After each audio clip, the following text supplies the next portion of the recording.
Hello, welcome back to another episode of Charla Football. I'm your host, as always, Gerardo, and with me, Tomas. And we're going to talk some Liga MX now that the regular season's pretty much all over, heading into the play-in and Liguilla in just a couple of weeks. But before we get into everything, make sure you guys subscribe, like, check out all the platform links down below. All right, Tomas. So first off, let's start off with the regular season with some of the big matches that kind of went down at the end of the weekend. Let's start with Atlas versus Chivas. Obviously, it's a clásico, so we have to talk about it. And there's a lot of talking points, especially Chivas being eliminated. Well, not eliminated, but not even making it to play-in spots. And all they needed was one goal, bro. Literally, they were one goal away, and they had plenty of time to do it, but they could not lock in. I don't know what the fuck happened with the Chivas players, with the coach. I don't know what happened. Honestly, right now the only reliable players that have been for Chivas are the youngsters, which has been Mateo Chavez, Hugo Camberos.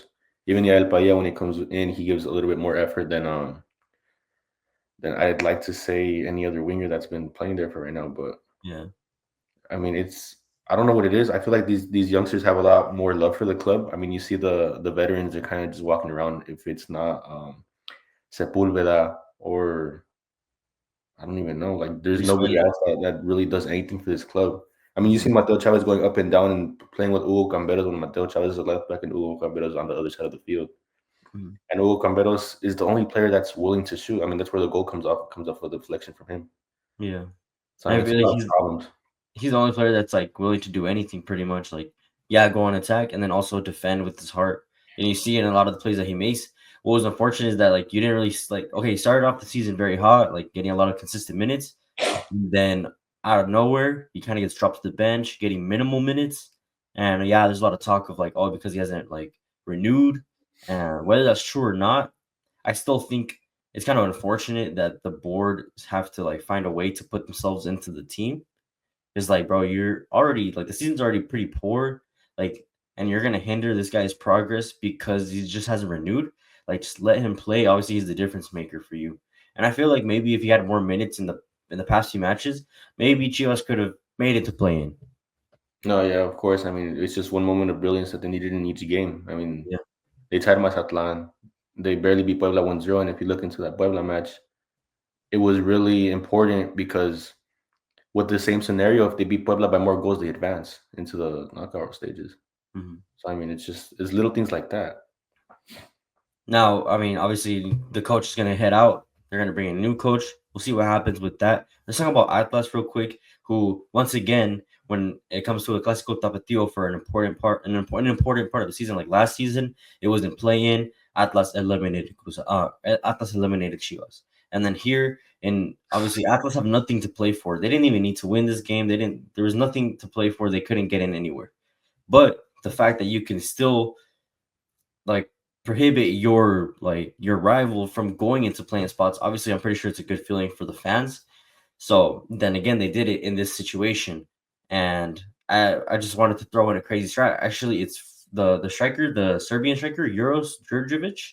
He was Yeah, the first fucking goal scorer ever in Atlas's history, and I thought that was crazy. I did not know that. I mean, especially if you think about it, like the recent time. I mean, when they had Julian Quinones and Julio Furch, like really none of them were goal scorers.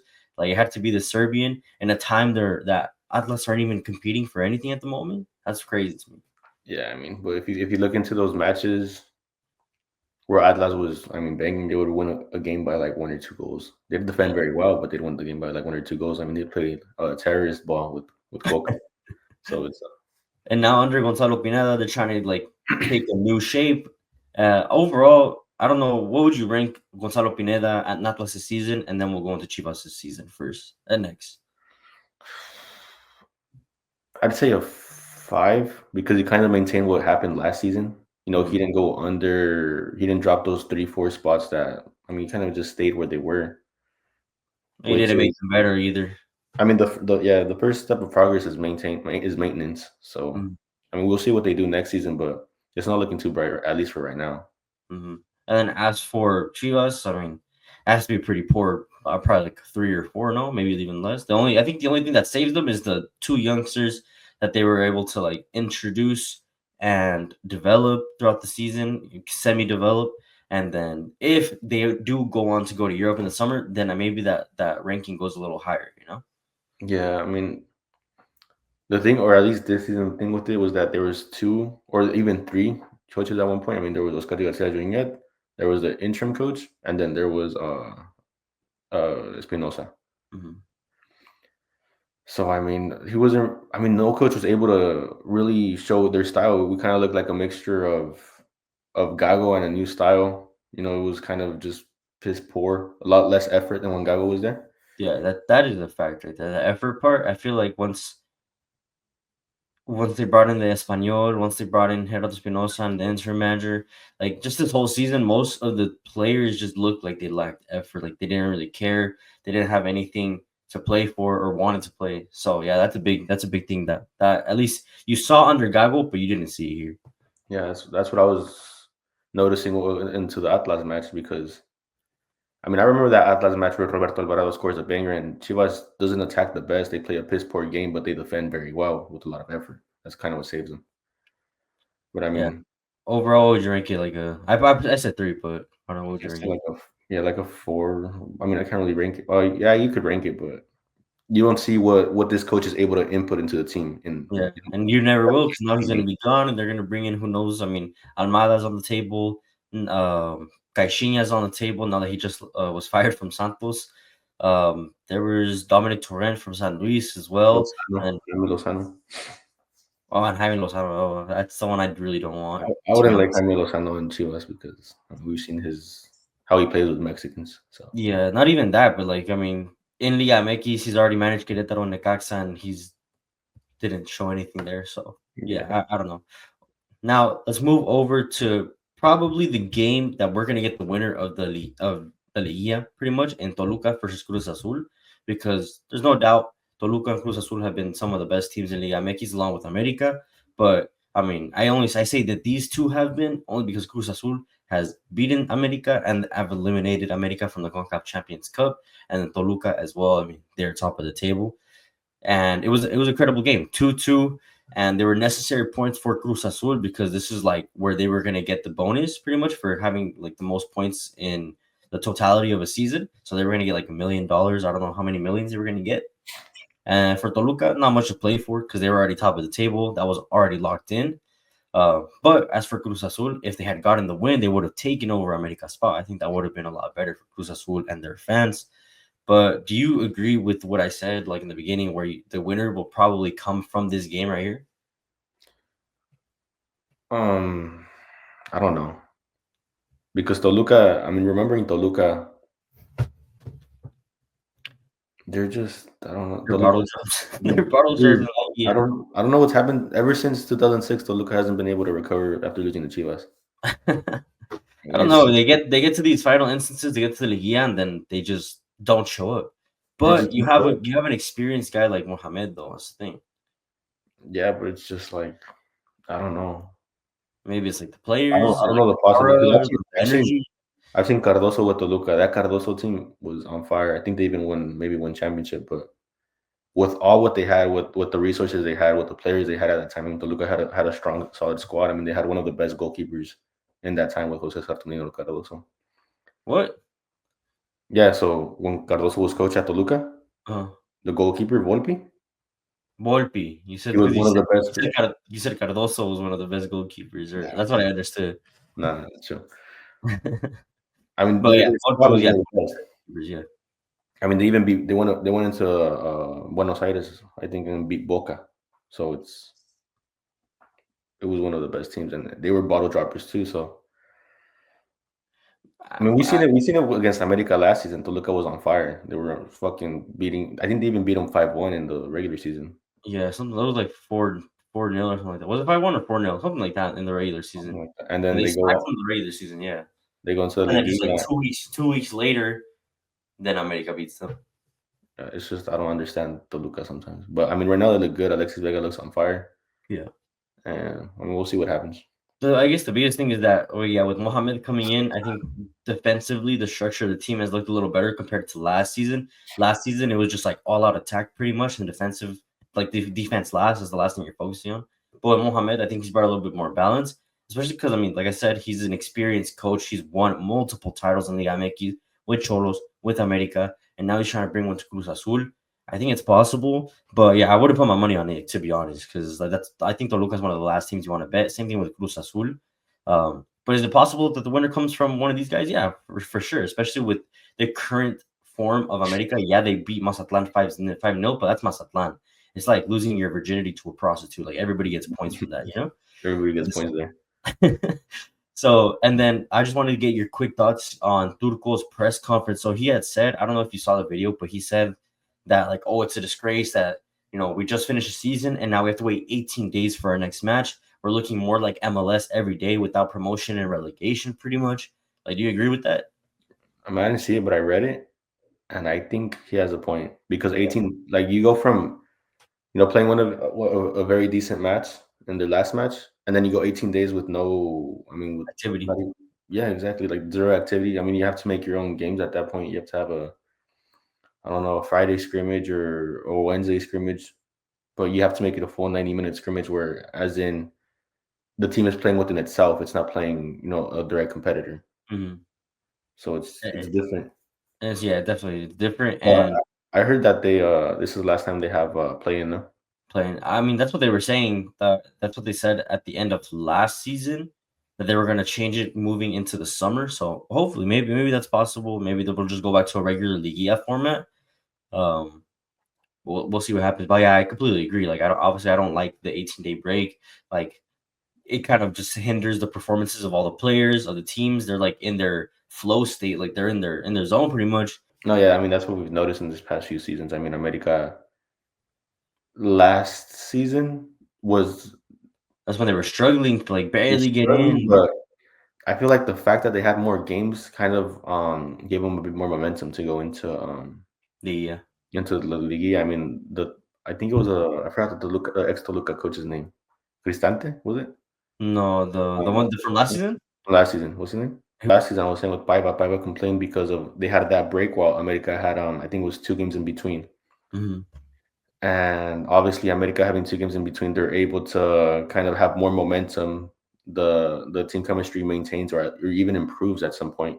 And then they see Toluca and they, I mean, absolutely just obliterate them. Yeah. So that is true. I think with what Turco has to say, I completely agree. And hopefully, yeah, that this is the last time that we see the play in because yeah, I mean we are starting to look more and more like MLS every season. They start to change things to look more like MLS, and I don't like that. I mean, we already know the whole promotion relegation. We don't really know have to get into it, but it's kind of a disgrace that we don't have that in our own league when we literally had that and it was working out so well for like all the youngsters, for all the teams. But that's a different topic for another video. But now, lastly, let's go to Leon versus Monterrey, a Leon team that I don't know, bro. Ever since the Club World Cup news broke out that they're not going to go, James Rodriguez and the club just have not looked the same on the field, And I think the moment that kind of just sticks out to me the most is the red card and also the way that James has been speaking to the referees. Like he just has like this frustration and anger. It looks like he has frustration inside of him, and I don't know if it's with his team, with himself, with the fact that he's in Guanajuato. Like I don't know what the fuck it is, but he obviously gets a red card in the few minutes of the left of the match. But they've only gotten one win in the last 70 games. Just overall, I feel like the news has really just pretty much hurt them, I feel whether like we want to admit it it's or not. probably because he's in Guanajuato. No, I mean, I don't know. I feel like it's just that frustration that you come with all these promises Yeah. to a team from, I mean, some ranch in Mexico, and it's just like fuck, like there's nothing here. There's no fucking cities, just fucking horses and shit. You gotta drive 4 hours to Guadalajara to have, I mean, some sort of communication. But no, I'm playing. But still, it's just you come with all these promises, and at the end of the day, the club didn't even know themselves if they were able to fulfill all of them. Mm. So it's just, I mean, it's obviously frustration. The whole team feels it. Not only James. I mean, James is most likely going to be one of the few players from them that's going to go to the Club World Cup in playing for Pachuca. While the other players, they're just like what the fuck? Like This is what about us? they played they did the whole process, and then the player that came 6 months after they won it is gonna go. Yeah. Yeah, it's just a sticky situation for the whole Leon team. Obviously, like they still have to take it up to DAS and maybe they can figure something out there, but I highly doubt anything's gonna happen in their favor.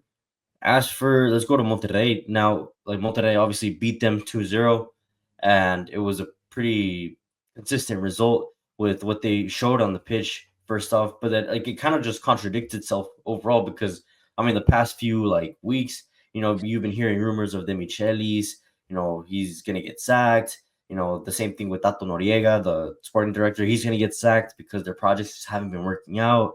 Sergio Canales like getting into a fight with the Michelis and like scratching his leg open, like just all these rumors that have been going on.